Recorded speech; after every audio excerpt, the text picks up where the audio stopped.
Donc, oui, je parle l'anglais, mais en fait, c'est super. Quand moi, j'étais même dans l'avion pour l'Afrique du Sud, quand je dis que what do you want to drink, moi, je ne comprends pas. Je ne comprends pas. Je demande à mon voisin comment il boit. Lui aussi ne comprend pas.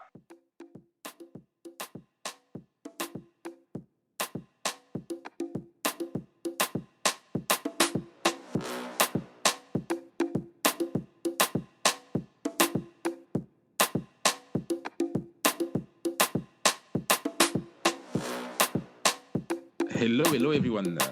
Welcome et bienvenue dans un nouvel épisode de Diatal à Co-Effect. Je suis avec notre hôte aujourd'hui, Anissa Nemani. Donc, première partie, on a parlé de sa vie, partant du Cameroun pour l'Afrique du Sud et puis maintenant en France. La deuxième partie, on s'est focalisé un petit peu plus sur Beamster, donc la création, les difficultés et puis l'explosion médiatique aujourd'hui d'Anissa et de Beamster. Et donc, la troisième partie, on va se consacrer un petit peu plus sur l'Afrique. Donc, je vais commencer par demander à Anissé, pour toi, qu'est-ce que ça veut dire d'être africain? Alors, qu'est-ce que ça veut dire d'être africain? On est dans une période, je ne sais pas si je veux dire l'ère ou bien la période et tout, où justement, on aime bien marquer cette différence européen, africain et tout ce qui va avec. Moi, quand on me dit africain, moi, ce que je perçois comme ça, là, de façon très superficielle, très ramassée, c'est qu'on parle de moi, quoi. Du gars qui donne le maximum pour arriver à faire quelque chose malgré les conditions qui ne sont pas forcément réunies, quoi. Tu vois, Ok, pour moi, c'est ça, africain. Quand je vois africain, c'est que toutes les conditions ne sont pas réunies pour qu'on y arrive. Mais comme nous sommes trop forts, on y arrive toujours. très bonne définition, effectivement. Je pense qu'on peut se retrouver, qu'on soit au Cameroun, qu'on soit camerounais, nigérian, marocain, ainsi de suite. La deuxième question, Anissé, c'est que tu as eu la chance que beaucoup d'entre nous n'ont pas, c'est de vivre, pas simplement de visiter, mais de vivre dans plus d'un pays en Afrique. Donc, entre ce que tu as vu, par exemple, au Cameroun et en Afrique du Sud, quels sont les similarités et les différences? Quels sont les éléments qui, en Afrique du Sud, te rappelaient le pays? Et quels sont les éléments qui, au contraire, tu disais, waouh, ok, je ne suis pas au Cameroun? Non, quand tu vois même seulement l'environnement, les constructions, les routes et tout, tu sais que non, tu es pas au Cameroun. Mais maintenant, le quotidien, tu sais ce que les gens ils ne savent pas, c'est que quand on te dit quand les gens se disent qu'en Afrique du Sud, on parle anglais grave. Mais on parle Mhm, anglais dans les institutions, même pas les institutions, c'est plus dans les sociétés, et même c'est plus les sociétés privées, c'est plus dans les écoles. Mais après, par exemple, nous, à Johannesburg, on nous parlait plus de Zulu. Et mhm. à Velcom, on parlait plus Xhosa. Tu vois, et pourquoi? Parce qu'il y a 9 langues officielles, c'est pas c'est 9, c'est combien officielles en Afrique du Sud. Même seulement le simple fait qu'on ne te parle pas une langue que tu comprends, tu te dis que oui, papa, je suis au Cameroun, tu comprends? Comme tu vas partir à l'école, l'anglais te menace. Tu te dis, pourquoi c'est le livre d'anglais que je vendais à premier? Pourquoi? Ce truc-là m'a toujours dérangé. Je dis que pourquoi je vendais mon livre d'anglais? Parce que tu restes comme ça, tu ne peux pas saluer les gens, on parle, tu crois qu'on a fait t'insulter, tu ne comprends rien. Tu comprends que tu n'es pas chez toi, frère. Quand tu n'es pas chez toi, tu n'es pas chez toi. Il n'y a même pas, il n'y a pas de choses qui doivent te rappeler ça, tu sais au quotidien. Et donc, oui, il y avait ce truc-là. Mais après, derrière, ce qui te rappelle que tu es chez toi, c'est quoi? Je veux dire, nous, les Africains, finalement, c'est nous, quoi. C'est comme ces enfants d'une même mère. Il y a des attitudes que tu vas voir et qui vont te rappeler. Je ne saurais décrire ces attitudes-là avec exactitude, quoi, tu vois, non. Mais il y a des trucs, Mhm, ça, non, on a encore chez nous, quoi. Tu vois ce que je veux dire? mhm. Mais là-bas, il y a, ouais, mais quand même, au quotidien, tu as plus des éléments qui te rappellent que tu n'es pas chez toi, quand même. Ok, ok, super intéressant. C'est vrai qu'effectivement, j'ai même pas. Tu as mentionné un bon point sur les langues. C'est vrai qu'effectivement, même moi, dans ma tête, l'Afrique du Sud, c'est l'anglais. Mais ça a dû être, imagine, une autre difficulté pour toi, c'est d'apprendre le Zulu, bien le Ah, Xhosa. Ça a dû être. hey, mon frère, même l'anglais, quand tu dis le Zoulou, quoi, tu me dis l'anglais, mon frère. Aïe, aïe, aïe. L'anglais me menace. Même aujourd'hui, ce qu'on aurait pu faire, j'ai vu que tu as commencé avec un anglais, c'est moi répondu en français, que papa, pardon, excuse-moi. Regardez bien les petits détails. Non, non, je peux vraiment, I can really in English, but I'm not comfortable. If I'm speaking in English, it's just like, no, I'm not going to say what I want to say. I don't want to argue in English, please. When I saw the message, just, hey, please. Non, pas de souci. On va basculer en français très rapidement. Tu vois. Donc, oui, je parle l'anglais, mais en fait, c'est super. Quand moi, j'étais même dans l'avion pour l'Afrique du Sud, quand je dis que what do you want to drink? Moi, je ne comprends pas. Je ne comprends pas. Je demande à mon voisin quoi l'histoire. Lui aussi ne comprend pas. Il dit que mon frère, qu'elle nous traverse. Il dit que mon frère, qu'elle nous traverse. C'est aussi quelqu'un qui va au fond. Il dit que quelqu'un nous traverse. Tu vois. Je ne comprenais pas what do you want to drink. Tu peux imaginer comment, à quel niveau j'étais, mon frère. Ah, non, mais c'est clair. Quand j'arrive, je ne go pas school, je ne fais pas des cours de langue, je ne fais rien. J'apprends au quad. Tu apprends au quad avec des gens qui ne savent pas parler anglais. Ils parlent mieux zoulou qu'anglais, tu vois. Et donc, finalement, ton anglais, c'est comme le français avec les gelades que... Tu vois un peu, non? C'est que... Ouais. Et nous, les francophones, comme on est... Oui, comme nous, les francophones, on est complexés, là. Tu fiers de parler l'anglais, justement, tu verses les gelades que j'ai partout. Tu dis que, pardon, mon frère, allons sur le français. tu vois l'anglais, c'est comme mon frère, pardon, allons sur le français, laisse ce que tu veux faire. Tu vois. Donc, j'ai eu d'énormes difficultés avec la langue, quoi. Tu vois ce que je veux dire, non? Surtout l'anglais. Ça m'a montré le feu. Je crois que ça a partir de 6 mois que j'ai commencé à bricoler. Et comme j'étais en Afrique du Sud, les gens ne savaient pas ce que je faisais là-bas. On sait que c'est quelqu'un qui a schoolé et tout, il peut pas être au fond. Donc, on se disait que je schoolais là-bas. Et donc, les gens avaient souvent les devoirs en anglais. Je vois quelqu'un qui m'envoie un paragraphe, qui traduit moi ça. Tu connais ma vie ici, tu as l'eau dans ta tête. Tu les envoies sur Google Translate, tu vas traduire ton internet. C'est que si tu t'envoies mes problèmes, tu dis traduis ça, tu peux traduire. Transcrire, c'est traduire. Ouais, on apprend tous les jours. Est-ce que, Anisek, petite question pour toi, est-ce que tu penses du coup que même cette expérience-là en Afrique du Sud, est-ce qu'aujourd'hui quand tu regardes les efforts ou bien les écrits même que tu fais sur le marketing tribal, est-ce que tu penses que l'expérience en Afrique du Sud a un peu façonné ça? Gars, je pense que j'ai un parcours qui inspire, quoi. Moi, quand je fais mon marketing, c'est comme mon parcours, c'est atypique. Tu vois, et c'est pour ça que j'aime qu'on me laisse la main, quoi. Il faut me faire confiance et me suivre parce que au départ, ça peut paraître bizarre, au départ, ça peut faire peur, effectivement, parce que ça sort de la norme, quoi. Tu vois. Et oui, l'Afrique du Sud m'inspire. C'est une des périodes noires de ma vie. Et quand tu ne meurs pas, tu reviens plus têtu. Tu vois ce que je veux dire? Et là, c'est vraiment une partie c'est vraiment quelque chose qui m'a rendu beaucoup plus fort, tu vois, autant mentalement que je sais pas, que spirituellement. Et tu sais, le marketing fait appel à toutes les facultés. Il faut que tu sois créatif, il faut que tu aies de l'inspiration, il faut que tu aies la tête froide. Et tout ça, finalement, ces épreuves m'ont donné tout ça, quoi.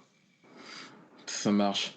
Est-ce que dans la promotion de la musique aujourd'hui au Cameroun, quand tu parles de marketing tribal, est-ce que tu penses, ou est-ce que ça vient avec Bimster, de mettre un peu plus en avant nos langues locales? Parce que tu sais ça mieux que moi, nos langues sont en train de mourir un peu. Donc, peut-être pas le Bassa, mais je sais que les Bamileke, c'est un gros problème parce que vu que beaucoup d'entre nous grandissent dans les grandes villes, Yaoundé, Douala, tout ça, on ne parle pas forcément. Moi, par exemple, je suis... Je suis désolé de dire que je parle pas bâti du tout, tu vois, et ça me tue. Donc, est-ce que dans tes idées pour Bimster, que ce soit maintenant dans le futur, tu as ce côté un peu de conserver nos langues là, ou bien même à travers le marketing tribal, de faire du marketing dans nos langues à nous? Ouais, franchement, si j'ai l'opportunité, si j'imagine, j'ai l'habitude de travailler avec des gens, je m'entoure et tout. Si je m'entoure des gens qui peuvent le faire, pourquoi pas. Moi, j'en parlais encore avec un grand frère il n'y a même pas 2 jours. Je disais, écoutez, je ne parle pas le patron, c'est un des trucs qui me tue. Tu sais, comme j'étais très désordonné dans mon cursus scolaire et tout, j'avais trouvé un bon désordonné quand on faisait les cours d'allemand en Riedel. Et Ridel, lui, me dépassait parce qu'il faisait mon besoin en patois. Ça m'énervait. Ouais. Voilà. Il était baranté comme moi. Mais je ne parlais pas le patois, quoi. Je trouve que c'est trop dommage. Surtout quand tu sors comme ça, tu vis dans des pays comme la France, tu comprends que les valeurs culturelles sont importantes. Et il ne faut pas les perdre. Ce n'est pas parce qu'on est ailleurs qu'on oublie d'où on vient, quoi. Et savoir d'où on vient, il faut savoir d'où on vient pour savoir où on va, quoi, tu vois. Et savoir d'où on vient, c'est déjà garder ces cultures-là qui sont même l'essence de notre existence, quoi, tu vois. Et moi, je m'en veux toujours de pas parler. Et puis, comme j'explique aux gens, moi, je vivais à Yaoundé, je suis parti au village une fois en 5 ans et je ne faisais pas 2 jours. Donc, du coup, je n'avais pas beaucoup eu de chance, même si je n'essaye pas de justifier ce fait-là. Et justement, si on peut avoir des initiatives qui corrigent ces erreurs et qui permettent à d'autres personnes de rectifier le tir, tu vois, ce serait une bonne chose. Oui, en ce moment, c'est un des points qui m'attriste un peu, c'est que quand je vais voir ma grand-mère à Batier, si mon père ou ma mère ne sont pas à côté pour traduire, on va se regarder dans les yeux, hein, on ne saura pas quoi se dire. Et je sais que ma grand-mère aime beaucoup la musique. Et tu vois, je sais que s'il y a un marketing particulier qui lui demanderait de découvrir ou bien d'écouter la radio à une certaine heure en Batier, tu vois, ça permettrait, enfin, je pense que tu sais ça mieux que moi, ce marketing-là ciblé, que ce soit les chez Bamileke, les Boulou, les Douala, tu vois, je pense qu'arriver, non seulement à promouvoir la musique, c'est déjà bien, mais à toucher certaines populations à travers nos propres langues, tu vois, ça rajoute un peu une espèce de fierté locale. Tu vois, au Kenya, par exemple, je sais que tout ce qui est Swahili, ils en sont super fiers, même si la langue nationale, c'est l'anglais. Donc, est-ce que tu penses que ce soit à travers les experts ou bien sur les réseaux sociaux, il y a moyen de pousser ceux qui te suivent ou bien ceux qui suivent la plateforme à être un peu plus sensibles culturellement parlant et d'utiliser leur langue locale? Oui, bien sûr, c'est possible. Tu sais, nous, le travail qu'on fait avec Bimster, c'est aussi dans ce sens-là, c'est défendre notre culture, la musique qui se fait chez nous, avec ses codes et ses couleurs, comment on la fait, comment on la vend, comment on la produit, comment on la conçoit, comment on la danse. C'est déjà cette démarche et ce combat que tu soulignes là. Et maintenant, s'il faut pousser un peu plus loin en allant jusqu'à nos langues de base et tout, ce ne sera qu'une suite logique, quoi, de ce qui est fait jusqu'ici là, et ça ne sort pas forcément de notre philosophie. Ok, super. Après le Cameroun, Anissé, quelle est la prochaine étape? Parce que j'imagine que la majorité de ceux qui te suivent ou ta plateforme, c'est l'Afrique francophone, n'est-ce pas? Oui. Après le Cameroun, quel est le prochain pays que tu veux, auquel tu veux vraiment t'implanter? Est-ce que c'est la Côte d'Ivoire, le Sénégal, le Gabon? Qu'est-ce que tu as en tête? Oui, on a pensé à des pays pas encore avancés comme la Côte d'Ivoire. Par exemple, on a pensé tout de suite au Burkina Faso. Mais ce qui est sûr, c'est que Bimster, c'est un projet qui a vocation à se développer partout en Afrique. On connaît le schéma.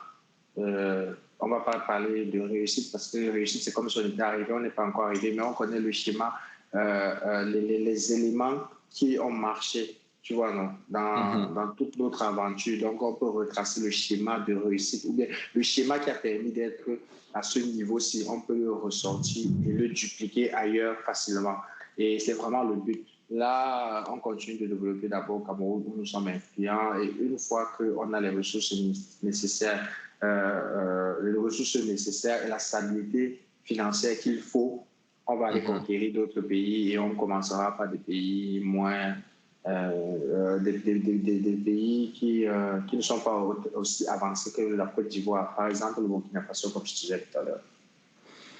Ok, yeah. Effectivement, avant de t'élargir, de t'agrandir, tu veux d'abord peaufiner et un peu améliorer les auditeurs de base qui sont au Cameroun. Est-ce que tu vois un gros exemple entre la diaspora camerounaise, là où tu es en France, et au pays? Est-ce qu'il y a un engouement différent? Est-ce que tu as l'impression que les gens sont un peu plus actifs au pays ou en France? Nous, ce que les gens suivent beaucoup plus au Cameroun. C'est normal, c'est d'abord au Cameroun. Et nous sommes beaucoup plus influents au Cameroun, et notamment à Douala et Yaoundé. Et après, c'est l'Île-de-France, tu vois. Et c'est vrai qu'on est suivi un peu partout dans le monde. Maintenant, je pense que ce n'est pas forcément le même engouement. Déjà que ceux qui sont ici, même s'ils aiment le pays n'importe comment, ils sont dans un autre pays avec d'autres réalités, un environnement différent et certainement des problématiques que les autres, des problématiques différentes parce que c'est pas comme si les autres n'ont pas de problèmes, tu vois. Et après, Gims, c'est le Cameroun dans sa façon de parler, dans sa façon de communiquer. Tu vois, la personne qui porte le projet sur le Cameroun et forcément ceux qui sont au Cameroun d'abord se reconnaissent, plus s'identifient et on écoute plus là-bas. Je vois. Ok. Du coup, resumons alors sur le Cameroun. Tous les artistes dont tu fais la promotion, Anissé, qu'est-ce qui nous manque en fait, tu vois? Parce que, je vais pas te mentir, de mon point de vue, j'ai découvert beaucoup de chansons et d'artistes via Bimster, hein, que ce soit sur Facebook ou Instagram. Mais qu'est-ce que tu penses nous manque pour qu'on soit un peu plus connu internationalement? Tu vois, je pense qu'on a on a quelques-uns, tu vois, comme Richard Bona, Charlotte Dipanda, qui ont réussi assez rapidement, Stanley Eno également, qui me vient en tête, à sortir rapidement des frontières du Cameroun. Mais quid des autres, tu vois? Qu'est-ce que tu penses nous manque? Est-ce que c'est vraiment cet aspect marketing-là où on n'est pas très bon, pas encore, et du coup, tu penses que le mystère va aider à résoudre? Est-ce que c'est dans le style de musique qui ne parle pas en dehors du Cameroun? Qu'est-ce qui nous freine? Je pense qu'il faut contextualiser. Pour moi, le Cameroun, on est au niveau où on devait être. C'est que pour les gens, tout de suite, on demande pourquoi justement on n'a pas la visibilité des Richard Bona. On dit que pourquoi on n'est pas avancé comme les Nigérians, pourquoi on n'est pas développé comme tel ou tel. Après, ce qu'on oublie, c'est que c'est des gens qui ont aussi été à l'étape où nous sommes aujourd'hui. C'est des gens qui bossent depuis et qui, Richard Bona, pourquoi on le connaît, peut-être le gars, il a bossé même 10 ans avant d'avoir la notoriété qu'il a à l'international. Or, nos artistes que nous avons aujourd'hui, c'est des artistes qui sont à 5 ans de carrière, c'est des artistes qui sont à 2 ans, 3 ans même, pour la plupart. Donc, pour ma part, on est au niveau qu'on mérite, avec les moyens du bord, parce que c'est important de préciser, à défaut de ce qu'on veut, on utilise ce qu'on a. Mais nous, ce qu'on a, le matériel qui est mis à disposition pour les autres artistes seulement pour enregistrer son bouillon pour faire des clips. Les autres, ils ne les ont pas, ils n'ont pas forcément ce matériel-là. La qualité de nos clips, on jongle encore, les artistes se débrouillent pendant que les autres mettent facilement 30 millions dans un clip. Pour que quelqu'un mette 1 million, il va d'abord réfléchir 700 fois. Et donc, mais c'est quand même avec ces réalités-là, ces moyens du bord-là, qu'on réussit à faire des chansons comme Coller la Petite qui vont partout dans le monde, comme ça sort, comme Sawa Romance de Loco, ou bien Jamais Jamais de Mistaleo, ou alors, vous savez, ces réalités-là que Salatiel fait un featuring avec Beyoncé. Tu vois ce que je veux dire? Je pense, pour moi, que tout le monde a besoin de s'améliorer. Même les Nigériens qui sont au top, là, je pense qu'eux aussi ils ont besoin de s'améliorer, mais chacun a besoin de s'améliorer à son niveau. À notre niveau, je pense qu'il faut un effort de tous les maillons de la chaîne de valeur de la musique. On ne peut juste pas dire que les artistes ne chantent pas bien. Ils doivent certes faire des efforts sur ce qui est chant. Ils doivent faire des efforts sur tout ce qui est branding pour faire monter la valeur, en ce qui concerne la valeur marchande. Tu vois ce que je veux dire, non? Mais d'un autre côté, les médias comme nous devraient faire des efforts, peut-être promouvoir un peu plus ou travailler main dans la main avec ces artistes-là pour qu'on développe davantage et qu'on ait un impact plus puissant. Les artistes, le public doit arrêter de penser que c'est ce qui vient d'ailleurs qui est forcément bien, parce que finalement, comme je disais, c'est du storytelling, c'est des idées reçues. On a quand même grandi avec, même si on ne veut pas accepter, c'est ça. Tu vois ce que je veux dire? Par défaut, on va croire que Loco ne peut pas être plus fort que Dadju. On ne sait pas que Dadju, il a 700 000 fois plus les moyens que Loco, et que tous ces moyens-là sont mis dans la communication, dans la production du son, dans la production des clips, tu vois, contrairement à Loco qui est dans des conditions beaucoup plus difficiles. Ça ne veut pas dire que l'autre est plus talentueux que l'autre, c'est subjectif, mais par défaut, les gens te diront que non. Peut-être Dadju est plus... Donc, ça veut dire que nous, on doit aussi supporter davantage lorsqu'on estime que c'est bien, Mhm. et ne pas hésiter à écouter lorsqu'on en a l'occasion, parce que je ne dirais pas qu'aller chercher, tu vois, parce que pour moi, ces artistes, c'est les médias, c'est toutes ces personnes-là qui devraient faire un effort pour créer un intérêt second pour que les gens aillent chercher la chanson de chez nous, qu'ils écoutent, Mhm. qu'ils et qu'ils restent peut-être par satisfaction.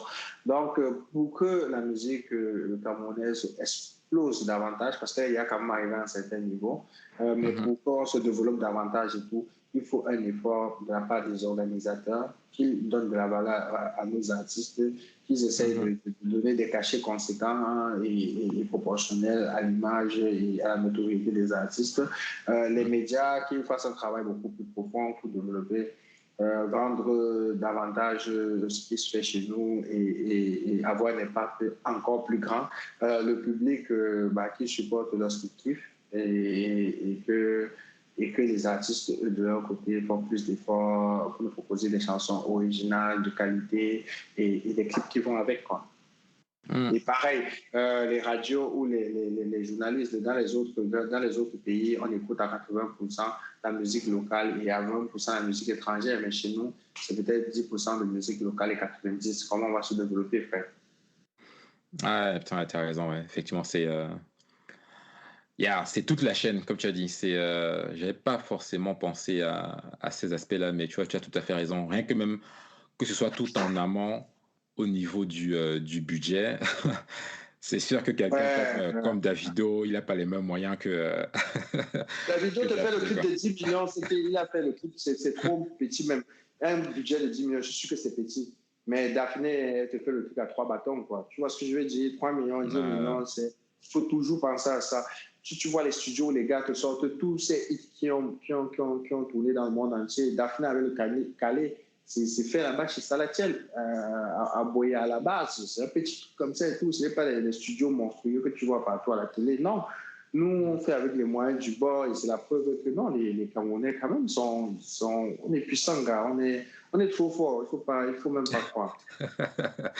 ah, ça, là, impossible n'est pas camerounais, comme on dit. Est-ce que tu as vu, du coup, avec le fil des ans, une augmentation des moyens de production? C'est-à-dire, enfin, moi, en tout cas, peut-être que c'est mon regard un peu naïf, mais quand je regarde aujourd'hui les clips qu'on fait, par rapport à il y a 5 ans, je me dis, mais effectivement, en termes de juste qualité de l'image, on n'a rien à envier à n'importe qui, tu vois. Mais ça se traduit par du meilleur matériel, j'imagine. Mais du coup, ce financement-là, est-ce qu'il vient des artistes d'eux-mêmes? Est-ce qu'il vient des Il vient maisons de des production? artistes. Il vient des artistes. À la base, il faisait des strip clips. C'est quoi on dit strip clip? Et tout le monde avait 300 collègues, tu tapes un truc là. Si ça passe à la télé, 2, 3 personnes voient, c'est bien. Mais c'est les strip clips là, justement, qui ont donné le peu qu'ils ont. Et avec le peu qu'ils ont investi pour produire ce qu'ils font aujourd'hui. Mais s'ils ont investi, il faut bien comprendre qu'ils n'ont pas les comptes bancaires de ouf, quoi. Tu vois ce que je veux dire, non? Ouais, bien sûr. Et du coup, derrière, il y a toujours une limite parce que ce n'est pas comme des projets où on a des actionnaires qui mettent l'argent et qui sont dans un développement poussé pour que les artistes atteignent une certaine notoriété. On n'en est pas encore là. Tu vois ce que je veux dire, non? Les labels Mhm. qu'il y a indépendants, qu'il y a aujourd'hui au Cameroun, non, c'est des personnes qui se cherchent, qui essayent de réaliser des choses avec les moyens du bord. Et il faut tenir compte de ces éléments-là lorsqu'on veut faire une critique globale sur ce qui est fait au Cameroun. Mhm. Ah ben, c'est sûr. Et d'autant plus, en plus qu'au niveau de la consommation, tu vas te dire qu'au Nigeria, au moins, ils ont éventuellement, je sais que Spotify au Nigeria, donc les artistes sont plus rémunérés à hauteur du nombre de personnes qui écoutent leur musique via les réseaux sociaux. Alors que je pense qu'au pays, si je ne me trompe pas, hein, la plupart de nos artistes, les sous qui se font, c'est plus à travers des concerts ou bien des soirées privées, c'est ça, hein? Ouais, le streaming, on n'est jamais pas encore ça chez nous. Déjà, c'est pas normalisé et tout. Les GAFA n'ont pas encore géré. Ces aspects-là ne sont pas encore gérés. Celui qui est ton compte YouTube, lorsque tu le revais au Cameroun et tout, tu n'es pas rémunéré, alors que celui qui le revêt en Afrique du Sud, par exemple, il est rémunéré. Et même quand tu es rémunéré, c'est pas c'est pas le même, ça pas la même valeur, le même coût. C'est pas la même Mhm. somme que YouTube reverse. Il y a tous ces paramètres-là qu'il faut revoir, sur lesquels il faut repasser, quoi. Et Mhm. essayer il faut que en fait, les artistes se forment en collectivité pour aller défendre ces droits-là. Et on n'en est pas encore là. Les gars ont encore d'autres problèmes. C'est chaud de tous les côtés. Ils se battent comme ils peuvent. Mhm. Ok. Non, mais tu as tout à fait raison. Je rappelle aussi à nos auditeurs, effectivement, les questions que je pose, c'est pas pour sembler négatif, hein. Après tout, le podcast s'appelle Atalakou. Donc, c'est pour juste montrer que malgré les difficultés qu'on a, on y arrive quand même. Encore une fois, je suis, que ce soit toi, Anissé, la plateforme Beamster, ou bien même tous nos artistes, je pense que les clips qu'on fait, effectivement, d'où on part, je pense qu'on est, comme tu dis, on est où on est et on ira loin avec le temps. Qu'est-ce que tu penses que... Toi, tu as parlé de la chaîne, Anissé, tu as parlé de tout en amont au niveau des productions, tu as parlé jusqu'au consommateur. Qu'est-ce que le consommateur peut faire de mieux, tu vois? C'est-à-dire que c'est moi qui écoute avec ma soeur, ma femme ou bien mes Mhm. enfants.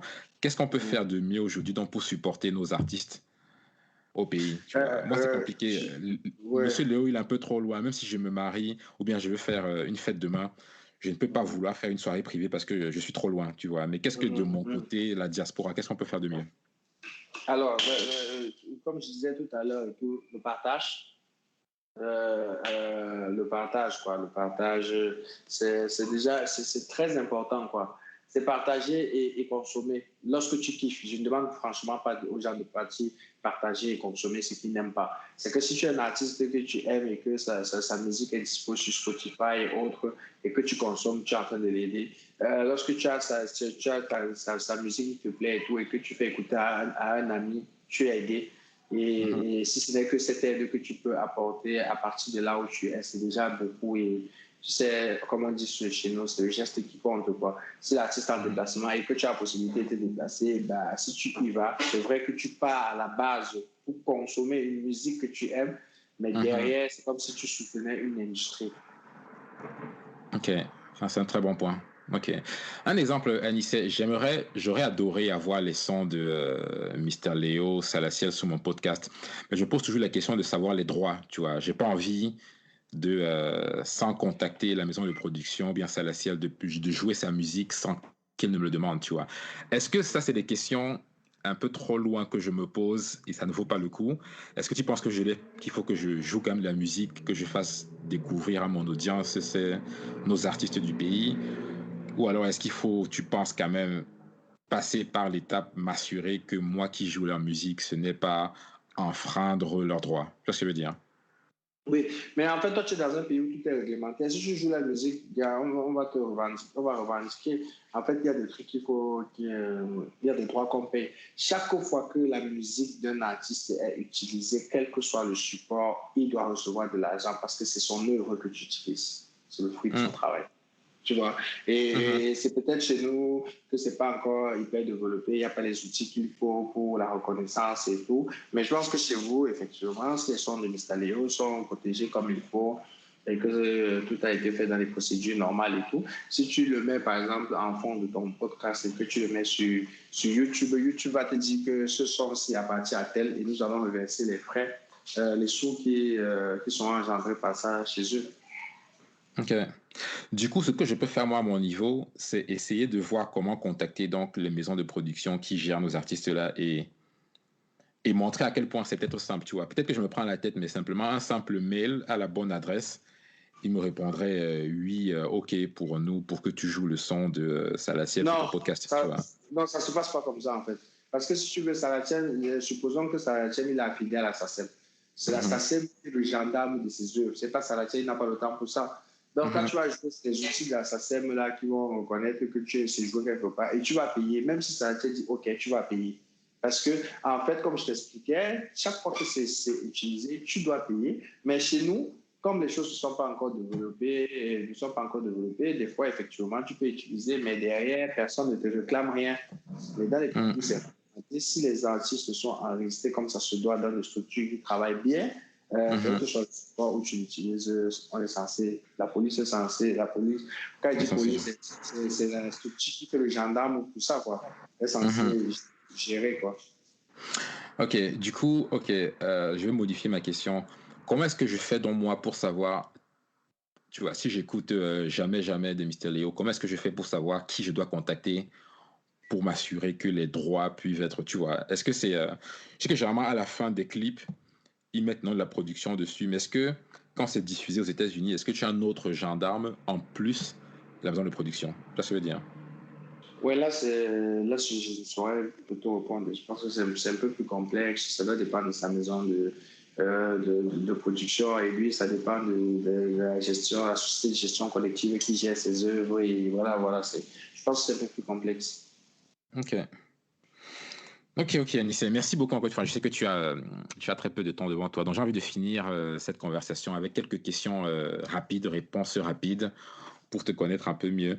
Et je sais que je vais te mettre en difficulté parce qu'il y aura des questions où tu penses que tu auras du mal à répondre. Par exemple, quel est ton artiste camerounais préféré? Mon artiste camerounais préféré. Non, attends, il y a un artiste. Je dirais Tom King. Ok. Quelle est une de ces chansons que tu aimes le plus? Soirée posée. J'adore. Ça va être posé. Ok.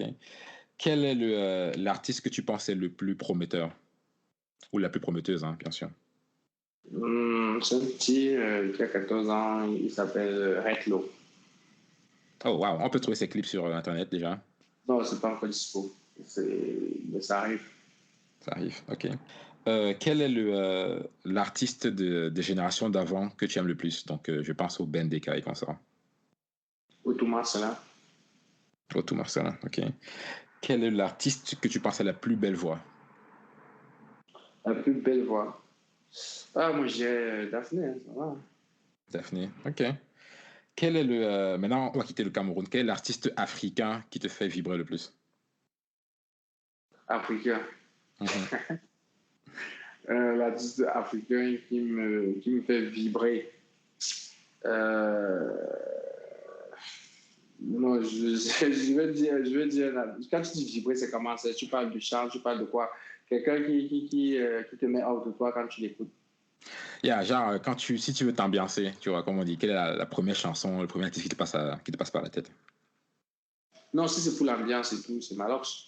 Franchement. Tu ne peux le... pas dire ambiance, c'est le danger de l'ambiance. Quand tu as vu, mais alors si tu vas le combattre et tout, mais ne bois pas le whisky, frère. Si tu bois le whisky, tu vas te lever.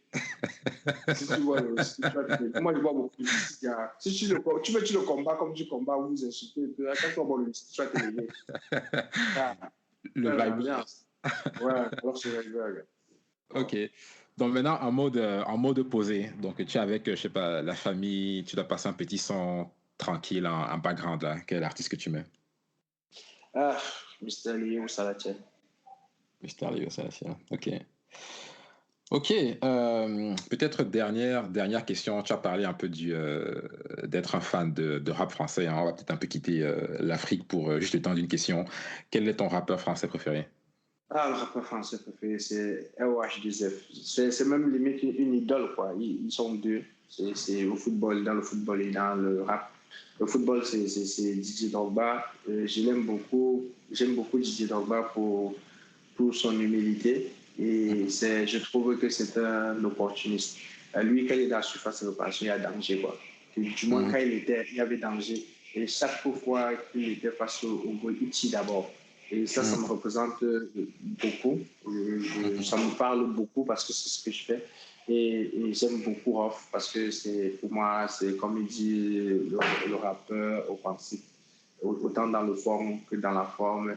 Et c'est un gars qui est très quartier et qui est aussi très impulsif, quoi. Et donc, du coup, voilà. Je pense que moi, je suis un mélange de ces deux personnes-là. Le quartier qui peut se réveiller quand il faut, et puis beaucoup d'humilité, surtout de l'opportunisme, quoi. Ok. Anissa, encore une fois, merci beaucoup. Je sais que tu es très occupé, donc merci d'avoir pris le temps de nous parler de toi, de ton histoire, de Beamster aujourd'hui, de Beamster demain.